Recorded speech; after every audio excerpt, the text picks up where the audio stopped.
अस्सलाम वालेकुम जी, मेरा नाम सैयद मुज़म्मिल हसन ज़ैदी है। मैं एक डिजिटल कंटेंट क्रिएटर हूँ और डिजिटल मीडिया स्पेशलिस्ट हूँ और मेरा एक यूट्यूब चैनल है जहाँ पर मैं पॉडकास्ट करता हूँ।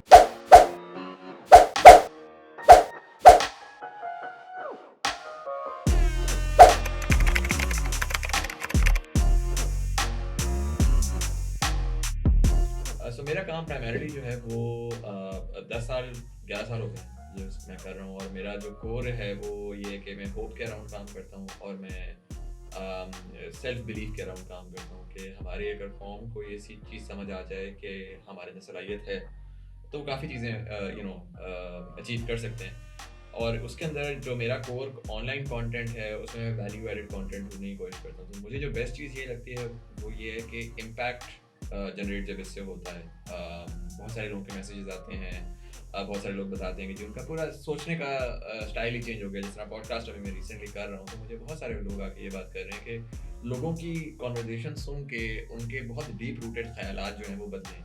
और मेरे लिए बड़ी इंपॉर्टेंट चीज़ है आजकल के ज़माने में जहाँ पर इतनी पोलराइजेशन है कि कोई भी बंदा जो है वो अपने ख़यालात को छोड़ना नहीं चाहता। उसमें अगर if I am able to make that happen, make people change their opinions and make people be a bit more relaxed in how they perceive things. So I think that's really मतलब मेरे लिए ये बड़ी अच्छी बात है।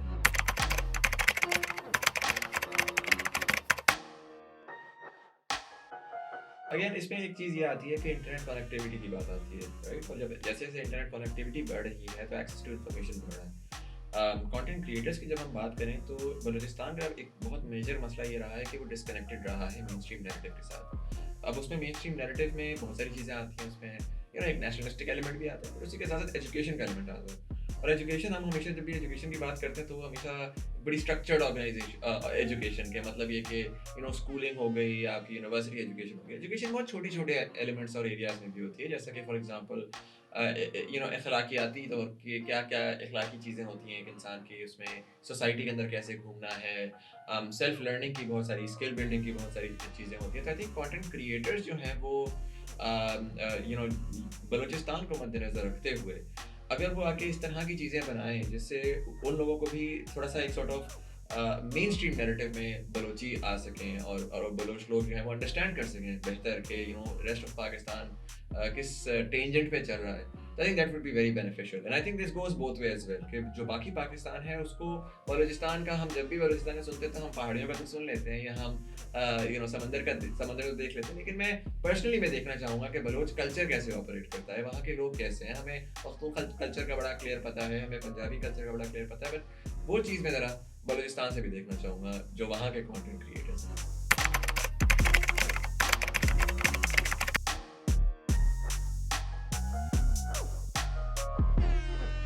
I think a lot of times जब हम डिजिटल प्रेजेंस की बात करते हैं तो हम उस चीज़ को गेज करते हैं based on how many people are following, और ये बड़ा एक गलत और एक पुराना स्टाइल है क्योंकि उस टाइम के ऊपर बस ये होता था कि जी अनलिमिटेड, नया इंटरनेट था तो अनलिमिटेड में अगर 1 मिलियन फॉलोअर्स हो सकते हैं तो किसको बुरे लगते हैं 1 मिलियन फॉलोअर्स। लेकिन मॉडर्न डे में हमें ये चीज़ समझ आ गई है डेटा को मद्देनजर रखते हुए कि हर किस्म का फॉलोअर सेम नहीं होता।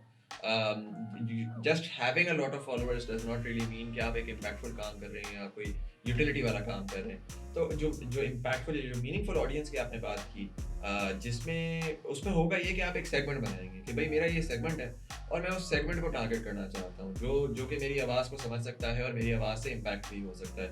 और उसमें फिर ये भी हो सकता है कि you could be a micro influencer who has a very dedicated 5000 audience और a macro influencer with 500,000 audience. तो जो सवाल है आपका कि कैसे आपने वो इम्पैक्ट आइडेंटिफाई करना है, उसमें मेरा बड़ा सिंपल सा एक स्टेप होता है कि आपने वैल्यू ढूंढनी है।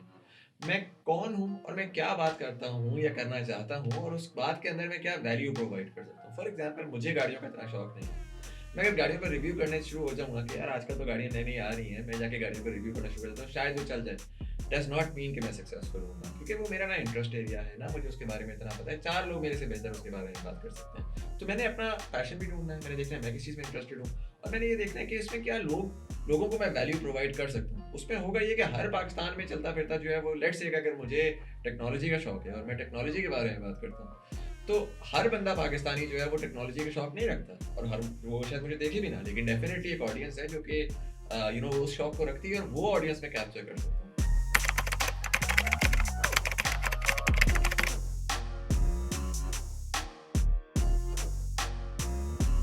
आई थिंक एक चीज़ जो हमने बड़ी अच्छी देखी है ना रिसेंट टाइम्स के अंदर, वो और उसमें एक कहानी है जो कि गूगल साउथ एशिया ने भी रिसेंटली कवर की है, विलेज फूड सीक्रेट्स वाली। एक तो विलेज फूड सीक्रेट्स को मैं साइट करूंगा फॉर यूट्यूब, और उसके साथ मैं टिकटॉक को साइट करूंगा। It has been a very powerful platform in terms of getting the disconnected you know majority on to a mainstream platform. और उसमें you know what these two examples what they did was कि उन्होंने एक ऐसी चीज़ जो कि बड़ी ordinary, मतलब हर विलेज में खाना बनता है, और टिकटॉक के ऊपर जो हम चीज़ें देख रहे हैं वो बहुत सारे पाकिस्तानियों की एक रियलिटी है, लेकिन हमने कभी उस चीज़ को इसकी मीडिया फॉर्म नहीं देखी है। लॉट ऑफ टाइम्स हम क्या सोच रहे होते हैं, हम कहते हैं जैसे आपने बलूचिस्तान की बात की, आई एम श्योर कोई बलोच कंटेंट क्रिएटर होगा ना, वो ये सोच रहा होगा कि यार मैं मेरे इर्द गिर्द जो हो रहा है ना, वो तो एक आम सी चीज़ है, वो तो मेरी एक रियलिटी है, सुबह शाम की रियलिटी है। मेरे कुछ कोई नेक्स्ट लेवल चीज़ करनी है ताकि तब मैं कुछ अमेजिंग क्रिएटर बन सकूँ। और आप लेकिन अगर आप विलेज फूड सीक्रेट्स को देखें, अगर आप टिकटॉक को देखें, तो you don't have to do that, you don't have to go above and beyond, कि जिस तरह आप जी बाहर के किसी क्रिएटर को देख रहे हैं, या आप बड़े यूट्यूबर को देख रहे हैं, आप कह रहे हैं यार अच्छी बड़ी गाड़ी होगी और अच्छा बड़ा कैमरा होगा, तब जाके मैं कुछ स्टाइल मारूंगा और मैं दिखाऊंगा कि देखो जरा मैं बड़ा यूट्यूबर बन गया। पाकिस्तान में अगर आप फॉर एग्जांपल आप बलूचिस्तान में हैं और आपके इर्द गिर्द जो भी आपकी रियलिटी है, वो आपके लिए तो रियलिटी होगी definitely, but for the rest of Pakistan they have no idea what that is. The fact is that Balochistan is more than half of Pakistan's landmass, with less than 1/4 of Pakistan's population, or as a matter of fact, 1/10 of Pakistan's population, right? So what your reality is actually a reality of a very, very targeted small community.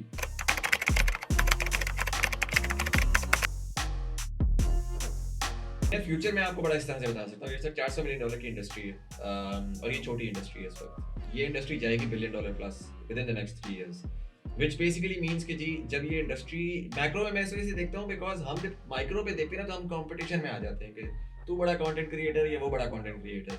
जब आप industry के stand point पे देखते हैं तो आप देखते हैं कि अगर इंडस्ट्री ने डबल होना है तो वो कंटेंट क्रिएटर की भी स्पेस है, उस कंटेंट क्रिएटर की भी स्पेस है, और अभी तो जितने हम सारे हैं उसको भी डबल होने की जरूरत है। मतलब अगर 500 कंटेंट क्रिएटर है तो हमें 1000 कंटेंट क्रिएटर की जरूरत है। सो इंडस्ट्री का स्केल बढ़ा है, बहुत सारा जो बिजनेस आपका है वो अभी डिजिटल पे आया नहीं है, वो आहिस्ता आहिस्ता आ रहा है, पोस्ट कोविड एक्सेलरेशन मजीद बढ़ गई है। कंटेंट क्रिएशन जो है वो एक समझने इस तरह टेलीविजन था, टेलीविजन पे एड्स चलते थे, इसी तरह कंटेंट क्रिएशन होगी, उस पर भी एड्स चलेंगे, उस पर भी पैसा घूमेगा। पैसा बड़ा इंपॉर्टेंट होता है, पैसा घूमेगा तो एक इंडस्ट्री बनेगी। आप नौकरियां छोड़ के आप ये वाला काम फुल टाइम कर सकते हैं। So I think as a business standpoint or as an industry standpoint, I'm telling you it's an incredible future. Even right now we're in net practice mode. अभी तो आने वाले दिनों में जो आपको स्पेशली थर्ड जनरेशन क्रिएटर आ रहा है ना, अब तो फोर्थ जनरेशन क्रिएटर इनक्यूबेट हो रहा है, वो ऐसी ऐसी चीजें करेगा कि आपके होश उड़ जाएंगे। तो पहली चीज तो ये, और मैं बड़े सारी मैंने ऑलरेडी देखे हुए बच्चे जो कि बस वेट कर रहे हैं कि वो कब फटेंगे और वो जो है ना मिलियन प्लस जाएंगे।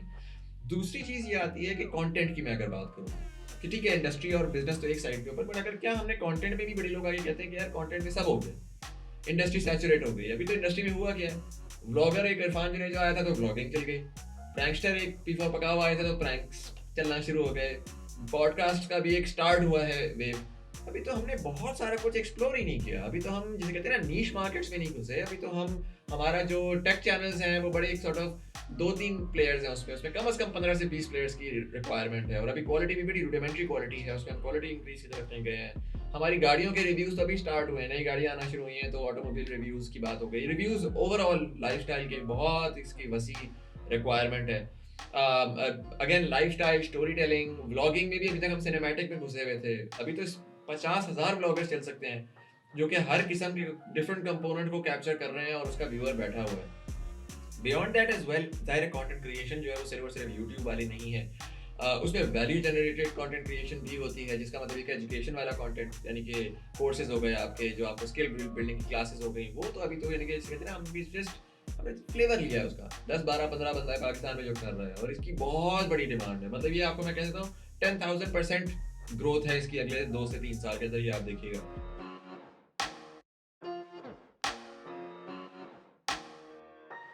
व्हाट्स नेक्स्ट फॉर मी, बड़ा आपका अच्छा सवाल है, और अगले 2 से 3 हफ्ते के अंदर इंशाल्लाह आपको इसके बारे में मजीद इंफॉर्मेशन भी मिल जाएगी। बट आपको मैं बता देता हूँ, पब्लिक में मैंने अभी तक नहीं ये चीज़ की। बट आई थिंक कि पाकिस्तान में one of the things that we are missing right now is the fact कि हम ग्लोबल कंटेंट नहीं बना रहे। We are the third largest English speaking country in the world. It's a very important thing कि जी हमारे पास सबसे third largest population है इस दुनिया में जो अंग्रेज़ी बोलती है। और उसको ज़ाहिर है English is a global language, तो मुझे लगता है कि हमारा क्रिएटर जो है ना वो उसको दुनिया को रीच आउट करना बड़ा ज़रूरी है। हमारे क्रिएटर को जब मतलब हम गोरे को तो बुला सकते हैं टूरिज़्म के लिए, बहुत सारी चीज़ों के लिए, लेकिन हम अपने क्रिएटर को गोल्ड स्टैंडर्ड पे किस तरह लेकर जाएँ? तो उसके लिए मैंने एक छोटा-सा इनिशिएटिव अभी मैं स्टार्ट कर रहा हूँ इंशाल्लाह, जिसके लिए I have procured the equipment, मतलब बड़ी अच्छी हेवी ड्यूटी किस्म की इक्विपमेंट भी अल्हम्दुलिल्लाह हमने एक्वायर की है, और उसके साथ ही हम जो है तकरीबन 6 शोज़ डिज़ाइन कर रहे हैं। जिसके लिए मैं कॉल भी I'll give a call out as well to content creators from all over Pakistan. So we're going to pay them, we're going to give them the insight जो हमने 10 साल ली है, और इंशाल्लाह we will be launching that channel very very soon. We're hoping कि global standard quality content in English हम निकाल सकें. So I'm very excited for you guys to watch that as well.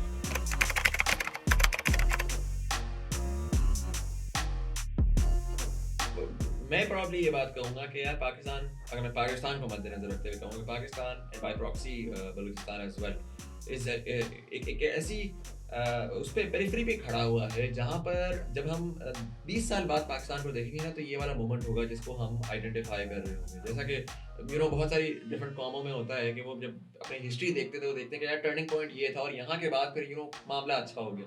हम छोटे में बॉग डाउन रहे ना, जो हम सुबह शाम अपने चीज़ों में उलझे रहते हैं कि यार लाइट चली गई, ये देखो ज़रा यूपीएस काम नहीं कर रहा, यार देखो पानी नहीं आ रहा, वो वाले उनको हटा कर अगर मैं आपको ये बता सकूँ कि पाकिस्तान की जो डायरेक्शन चेंज हुई है, उस डायरेक्शन जो नई डायरेक्शन है, उस डायरेक्शन के अंदर एक बहुत ही जिसे कहते हैं कि खुशहाल पाकिस्तान आने वाला है। और उस खुशहाल पाकिस्तान के अंदर चाहे आप बिजनेस की बात करें, चाहे आप अगेन कंटेंट इंडस्ट्री की बात करें, बहुत सारी नई अपॉर्चुनिटीज़ निकल रही हैं, और वो नई अपॉर्चुनिटीज़ आपके बड़े नहीं निकालेंगे। ये चीज़ बड़ी इंपॉर्टेंट है कि हमारे वो 50 ईयर ओल्ड्स और 60 ईयर ओल्ड्स जो हैं वो नहीं निकालेंगे, वो हमारे नौजवान वो अपॉर्चुनिटीज़ निकालेंगे।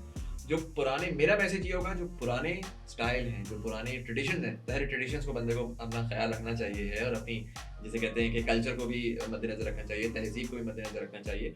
लेकिन बहुत सारी ऐसी चीज़ें हैं जो कि हम अरसे से करते आ रहे हैं और they are not working anymore, और उन प्रॉब्लम्स के सॉल्यूशंस निकालना जो है ना, वो अब हमारे नौजवानों का काम है। It's for them to think outside of the box, it's for them to, जब वो कुछ करने लगते हैं और वो कहते हैं नहीं यार मुझे हर बंदा हर बड़ा कह रहा है कि ये नहीं चलेगा, it is for them to go and try it.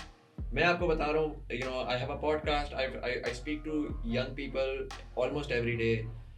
The most successful Pakistanis right now are the ones who did not listen to their older generations. They said, नहीं हम नए तरीके से करेंगे और हम आपको करके दिखाते हैं। और वो इस वक्त इस पॉइंट पे खड़े हुए हैं जिस पे उन्होंने सक्सेस इस वक्त लिटरली बस टच ही की है। और जिस डायरेक्शन में वो है, जब आज से 20 साल 30 साल बाद जो आप पाकिस्तान का जो कहते हैं ना मियां मंशा कौन होगा और पाकिस्तान का मलिक रियाज कौन होगा, वो आज का नौजवान है। और वो नौजवान है जो रिजेक्ट कर रहा है कि यार नहीं, मैंने गवर्नमेंट जॉब लेके मैंने पेंशन नहीं लेनी, मैंने कोई नई चीज़ करनी है, मैंने अपने मसाइल सॉल्व करने हैं। मैं इर्द गिर्द देख रहा हूँ, अगर मुझे मसला नज़र आ रहा है, वो मसला जो है ना, वो यानी कि हमारे लिए मसला क्या था, हमारे बड़ों के लिए मसला क्या था कि it was the reason to leave Pakistan, कि यार देखो ज़रा ये मसला है जिसकी वजह से मुझे होपलेसनेस हो रही है। मैं कह रहा हूँ वो मसला है जिसकी वजह से मुझे होप हो रही है, क्योंकि मसला है तो उसके सोल्यूशन निकलेंगे, और सोल्यूशन निकलेंगे तो उसका एक बिजनेस अपॉर्चुनिटी बनेगी। तो अगर कोई कहता है कि यार आज America is a land of opportunity और Europe is a land of opportunity, अब जाके देख लें उनकी जीडीपी ग्रोथ रेट्स आपके सामने। वजह क्या है कि एक चीज जो ऑलरेडी सॉल्व हो चुकी है उसका मजीद सॉल्व नहीं कर सकते। The land of opportunity right now biggest is Pakistan. It is countries like Pakistan, it is countries like Bangladesh, it is countries जो कि डेवलप कर रही हैं इस टाइम के ऊपर, जिनके पास एक बड़ी यूथ पॉपुलेशन है, जिधर इंफॉर्मेशन अब फाइनली स्प्रेड होना शुरू हुई है, एजुकेशन स्प्रेड हो रही है, और एक ऐसी नौजवान फोर्स है जो कि ना सिर्फ ये विल रखती है कि हमने अपनी तकदीर बदलनी है, बल्कि वो जिसे कहते हैं ना ड्राइव रखती है, और वो केपेबल है। सो मेरा बड़ा एक सिंपल सा मैसेज है कि believe in yourself. I know छोटे, अब हम आज का सोचते हैं, कल का सोचते हैं, परसों का सोचते हैं, तो नहीं लगता कि यार हम कुछ कर सकेंगे, but believe in yourself, you are very very capable. And 20 साल बाद का बलूचिस्तान और 20 साल बाद का पाकिस्तान आप लोगों ने चलाना है। जो आपके बड़े हैं वो एक दुनिया का निज़ाम है, वो चले जाएंगे, लेकिन आप जब पोजीशन ऑफ पावर में आएंगे तो उस वक्त आप अपने आप से, मैं सिर्फ ये चाहता हूँ कि आप ये सोचें कि उस टाइम के जो आप हैं वो पास्ट को देख के क्या कहेंगे। वो ये कहेंगे कि यार जैसा था हमने वैसे का वैसे ही रखे रहने दिए, या उस टाइम पे वो कहेंगे कि यार ऐसा था और हम हैं जो इसको यहाँ पर लेकर। तो ये ज़रा सोचें, and I think I wish you all the best. Thank you so much.